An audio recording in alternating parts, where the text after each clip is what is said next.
Welcome all. So in this lesson, we are going to continue with applications of linear equations in two variables. One more problem we are going to solve here. So let's read the problem. A boat goes 30 km upstream and 44 km downstream in 10 hours. And then in 13 hours, it can go 40 km upstream and 55 km downstream. So determine the speed of stream and that of the boat in still water. So इस तरीके का एक problem हमने last lesson में किया है. Still let's start from the beginning.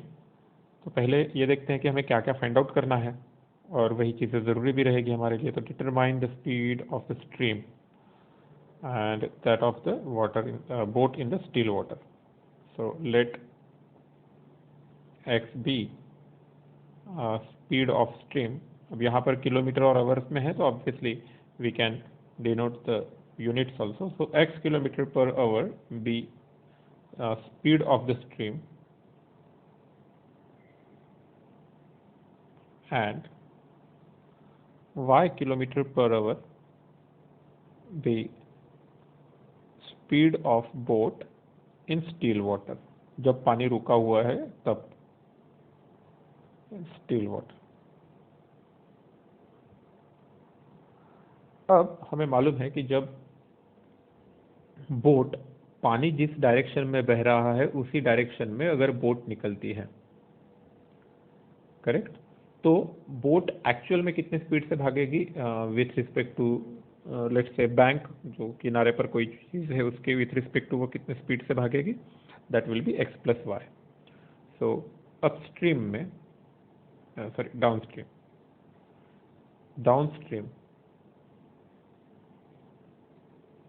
Downstream में total speed या डाउनस्ट्रीम स्पीड बोल देता हूं मैं. Downstream speed of boat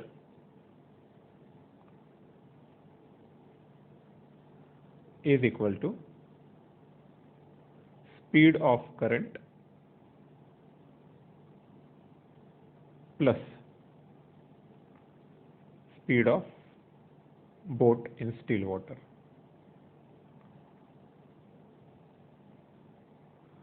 right, still water में अगर वो बोट y की स्पीड से जा रही है और करंट ऑलरेडी x के स्पीड से, तो उसी डायरेक्शन में कौन से स्पीड से जाएगा, x प्लस वाई.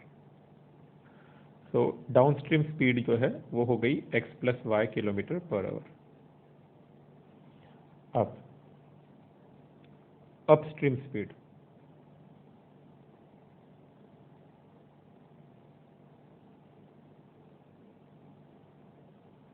पानी x के स्पीड से इस डायरेक्शन में जा रहा है, बोट y के स्पीड से इधर जा रही है, तो बोट कितने स्पीड से आगे जाएगी, obviously y minus x. Upstream speed of boat is speed of boat in still water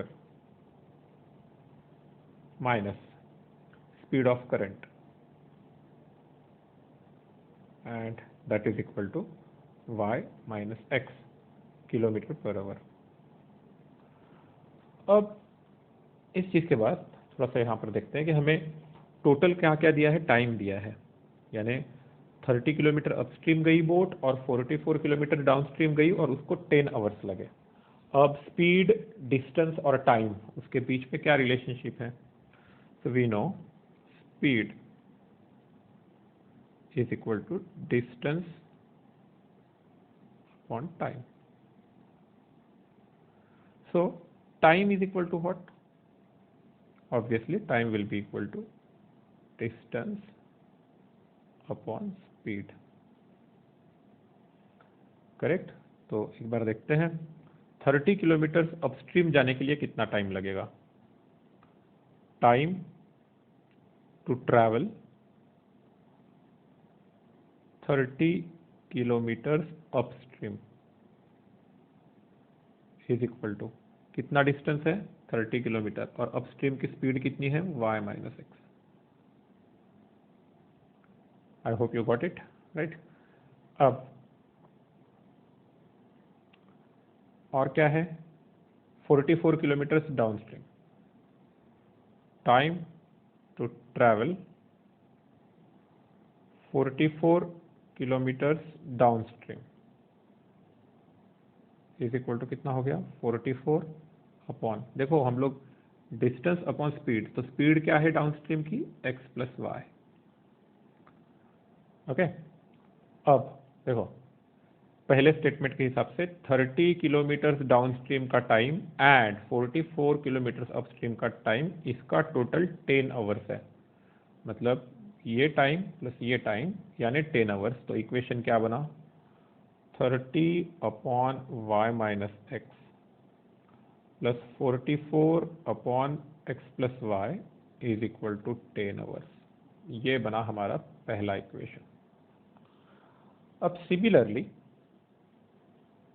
13 hours किसके लिए लगे 40 किलोमीटर अपस्ट्रीम, तो उसका टाइम कैसा आएगा 40 किलोमीटर अपस्ट्रीम कितना टाइम लगेगा 40 upon y minus x plus downstream कितना है 55 किलोमीटर डाउनस्ट्रीम।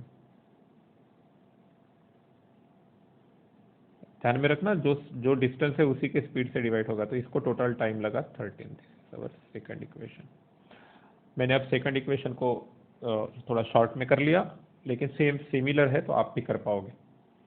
अब ये कौन से इक्वेशंस बने, they are not linear equations now but they are in 2 variables, और हमने इस तरीके के प्रॉब्लम्स किए हैं अगर आपको याद है तो। अब यहाँ पर दोनों जगह पर y माइनस एक्स है, यहाँ पर दोनों जगह पर x प्लस वाई है। सो हम लोग एक काम करेंगे, इन इक्वेशंस को रीराइट करते हैं। पहला equation 30 into 1 upon y minus x plus 44 into 1 upon x plus y is equal to 10। ये बन गया पहला इक्वेशन हमारा। और दूसरा इक्वेशन क्या है, दूसरा इक्वेशन है 40 into 1 upon y minus x plus 55 into 1 upon x plus y is equal to 13। Equation 1 equation 2 again फिर से लिखा अलग फॉर्म में। एक काम कर सकते हैं, put 1 upon y minus x is equal to m and 1 upon x plus y is equal to n. So this equation 1 and equation 2 becomes 30m plus 30m plus 44n is equal to 10, and second equation becomes 40m plus 55n is equal to 13. Okay, सो एक काम करते हैं, इनको equation 3 और equation 4 बोल देते हैं। So this is equation 3, this is equation 4। So let's solve this two equations. अब इन इक्वेशंस को सॉल्व करने के लिए क्या क्या मेथड्स हैं हमारे पास? हमारे पास एलिमिनेशन मेथड है, हमारे पास सब्स्टिट्यूशन मेथड है, राइट ना। There are lot many methods which we can actually use here. तो आप जो भी यूज करना चाहो we can leave that to you, या फिर हम लोग क्रेमर्स रूल भी यूज कर सकते हैं, करेक्ट ना। तो मैं यहाँ पर एक काम कर लेता हूँ, आई वुड टू एक सब्स्टिट्यूशन करने की कोशिश भी हम लोग यहाँ पर कर सकते हैं। तो ओके, ये मैं आप पे छोड़ता हूँ कि आप कौन से मेथड से करना चाहो। मैं यहाँ पर फिर से एलिमिनेशन मेथड से ही करना चाहूँगा। सो एलिमिनेशन मेथड से सॉल्व करने के लिए what I will do is I will multiply the fourth equation by 3 and third equation by 4. So 4 into equation 3 gives 120m plus 176n is equal to 40. And let's multiply third equation by fourth equation by 3. मैं क्या कोशिश कर रहा हूँ, मैं m को eliminate करना चाहता हूँ। तो इसको 4 से और इसको 3 से मल्टीप्लाई कर देंगे तो वो मल्टीपल सेम हो जाएगा। तो ओके, नाउ थर्ड इक्वेशन को, यानी इस इक्वेशन को मैंने 3 से मल्टीप्लाई किया तो ये बनेगा 120m plus 55 into 3 165n is equal to 13 3 39। Okay, now what should we do? We should subtract, ताकि m एलिमिनेट हो जाए. तो यहाँ पर माइनस, यहाँ पर माइनस, यहाँ पर माइनस. सो 4, ये जो कुछ भी इक्वेशंस है उनको हम नंबर्स भी दे सकते हैं, या फिर मैं सिंपली क्या कर रहा हूँ, 4 into equation 3 minus 3 into equation 4. ये जो है ये हमको मिलेगा 0 plus 176 minus 165, it is 11n is equal to 1. So n is equal to 1 upon 11.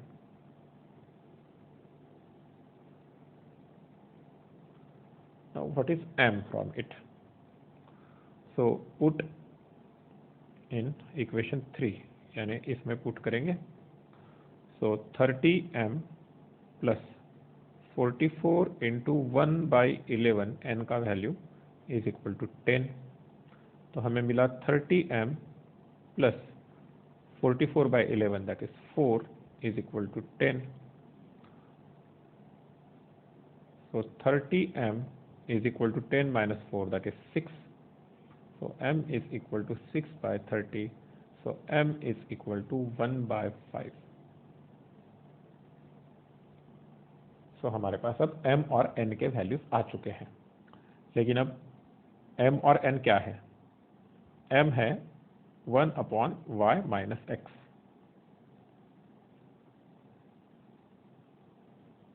m is equal to 1 upon y minus x, और उसी की वैल्यू हमने अभी अभी निकाली 1 बाय 5. एंड n जो कि है 1 अपॉन एक्स प्लस वाई, इसकी वैल्यू आ चुकी है 1 अपॉन 11. सो क्या मिला अब? y minus x is equal to 5, and दूसरा इक्वेशन क्या मिला? x plus y is equal to 11. That is, इसको मैं लिख लेता हूँ minus x plus y is equal to 5. दूसरा इक्वेशन लिखा x plus y is equal to 11. We can call them some names हम लोग यहाँ पर दे सकते हैं. Let me call it 5th and 6th equation. So we can just add the two ताकि x eliminate हो जाए. So we get twice y is equal to 16, and hence y is equal to 16 upon 2, that is equal to 8. So y is equal to 8. अगर unit याद है तो kilometre per our speed था, right. अब y का value निकलने के बाद कौन सा वैल्यू निकालना बाकी है? x. So put